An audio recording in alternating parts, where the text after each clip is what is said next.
Welcome in Farhan film pioneer channel. I am Farhan Siddiqui. आज हम discuss करने वाले हैं इलस्ट्रेटर फाइल्स इंपोर्ट किस तरह की जाए फ़ोटोशॉप में।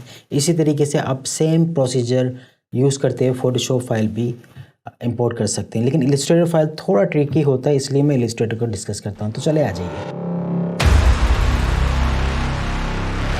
फॉर एग्जाम्पल अगर आपको ये आर्ट वर्क मिलता है इलस्ट्रेटर का, सही है, डिफरेंट डिफरेंट आपको ये देखें, ये आर्ट बोर्ड कहलाते हैं। ये आर्ट बोर्ड है मेरे पास, यहाँ से लेके यहाँ तक 14 आर्ट बोर्ड्स हैं। और लेयर में आऊँ तो मैं ऐसे देख सकता हूँ।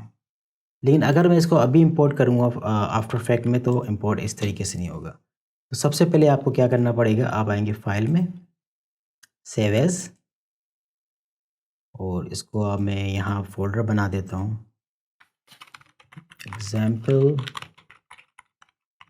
Art board. यह नाम लिखा, और जब मैं सेव पे क्लिक करूँगा तो यहाँ पे आप देखें save each art board to separate file. Click करूँगा तो यहाँ पे ओके करेंगे तो ये सारे के सारे जो फाइल्स हैं ये सेपरेट हो जाएगी। मैं ऑलरेडी बना चुका हूँ, तो उसको मैं आपको दिखा देता हूँ। फाइल में ओपन में आए, आर्ट बोर्ड, ये देखें डिफरेंट डिफरेंट यहाँ पे आ रहे हैं, 14 आपको बने हुए हैं। फॉर एग्जाम्पल मैं पोर्टल 2 को इम्पोर्ट करता हूँ, तो ये आ गया। और इन सब को मैंने ऑलरेडी हर चीज़ को अलग अलग लेयर में सेव कर रखा हुआ है, सेपरेट करके, ताकि जब मैं आफ्टर इफेक्ट में एनिमेशन करूं तो ये जो चीज़ है वो सेपरेट लेयर में आए। चलें आफ्टर इफेक्ट में आते हैं।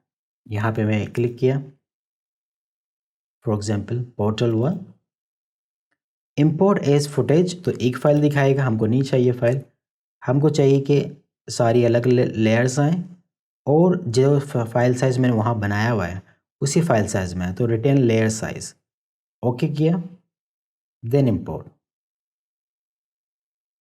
जब मैं इसको इंपोर्ट कर लूँगा तो ये देखें सारी की सारी चीज़ें मुझे ये शो कर रहा है यहाँ पर। तो इस तरीके से आप इंपोर्ट कर सकते हैं। जब मैंने डबल क्लिक किया तो देखें ये लेयर्स जो है मुझे यहाँ मिल गई है, 48 लेयर्स हैं।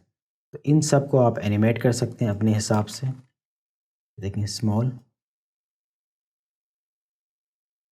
ये देखें लेयर्स हैं, ये डिफरेंट लेयर्स हैं, ये डिफरेंट लेयर्स हैं। इसको आप अपने हिसाब से एनिमेट कर सकते हैं। किस तरह एनिमेट कर सकते हैं, ये प्रोजेक्ट मैंने ऑलरेडी बनाया हुआ है, तो मैं इसके प्रोजेक्ट्स पे आता हूँ।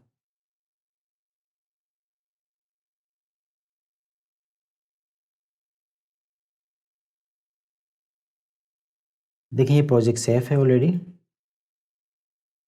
सारी की सारी मैन कंपोजिशन, देखिए मैन जो हमने लास्ट टाइम डिस्कस किया था, और ये सारी की सारी प्री कंपोजिशन बनी हुई है। अगर मैं इसके 1 पे आता हूँ, 1 पे आप देखें एनिमेशन हुई हुई है, इसको मैंने इस तरीके से एनिमेट किया हुआ है। अब इसको एनिमेट क्या कैसे किया हुआ है, अब वही प्री कंपोजिशन के अंदर प्री कंपोजिशन सर्किल में आया और यहाँ से मैंने फाइल्स को एनिमेट किया हुआ है। ये देखिए सारी फाइलें अपने हिसाब से एनिमेट हो रही हैं। ये देखिए आप लेयर्स को, हर लेयर्स जो है एनिमेट हुई हुई है, डिफरेंट डिफरेंट। अगर मुझे वापस इसकी प्रीवियस कंपोजिशन में जाना है तो सर्किल और यहाँ क्लिक, तो ये कंपोजिशन हुई हुई है। इसी तरीके से मैन में आऊँगा तो मैन हुई हुई है। तो यहाँ पे आप देखें लेयर्स की पोजीशन भी डिफरेंट डिफरेंट साइज़ पे अलग अलग है। यानी जब ये 1 पे ख़त्म हुआ और आपके पास ये सिलेक्ट किया मैंने यू, तो ये एनिमेट हुआ हुआ है, पोजीशन एनिमेट हुई हुई है। तो आपके पास दूसरी एनिमेशन आई हुई, यहाँ मैंने इसको पाथ को एनिमेट किया हुआ है। अब देखिए ये चीज़ हुई हुई है, ये देखें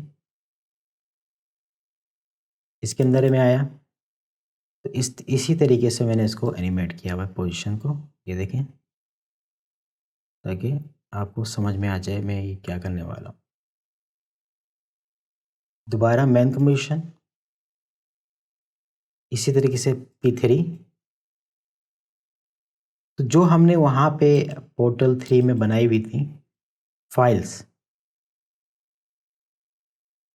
वो यहाँ पे एनिमेट हो रही हैं। यानी अगर मैं दोबारा इलस्ट्रेटर पे आता हूँ तो आप समझ जाएं कि ये फाइल जो हैं,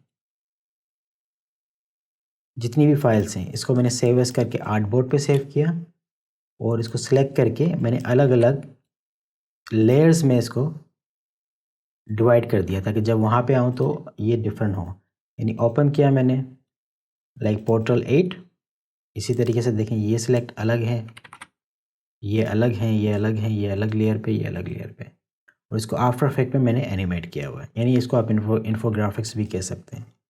ये आप देखें, इसको अलग अलग मैंने एनिमेट किया हुआ है। इसी तरीके से मोबाइल की जो है एनिमेशन अलग हुई हुई है। ये देखें, ये आया, इसके अलग अलग हर पार्ट जो हैं वो डिफरेंट डिफरेंट एनिमेट हुए हुए हैं। ये देखें, ये और ये चीज़। जब मैंने डबल क्लिक किया मोबाइल पे तो मोबाइल की आप देखें एनिमेशन बिल्कुल सिलेक्ट है, यानी यहाँ पे सिर्फ सिंगल काम हो रहा है। और जब मैंने इसको प्री कंपोज किया तो यहाँ पे मैंने इसकी स्केलिंग और रोटेशन दी हुई है। वही चीज़ें जो हमने प्रीवियस क्लासेस में डिस्कस किया था, ये सारी की सारी चीज़ें वही यूज़ हो रही हैं। दोबारा मैं मैन कंपोज में आता हूँ और अगर मुझे इसको देखना है ओवरऑल तो मैं 0 प्रेस करूँगा तो ये देखें डिफरेंट डिफरेंट एनिमेशन हो रही है। अगर मुझे फास्ट प्रीव्यू करना है तो फाइल में आके इसको मैं कर दूँ 3rd।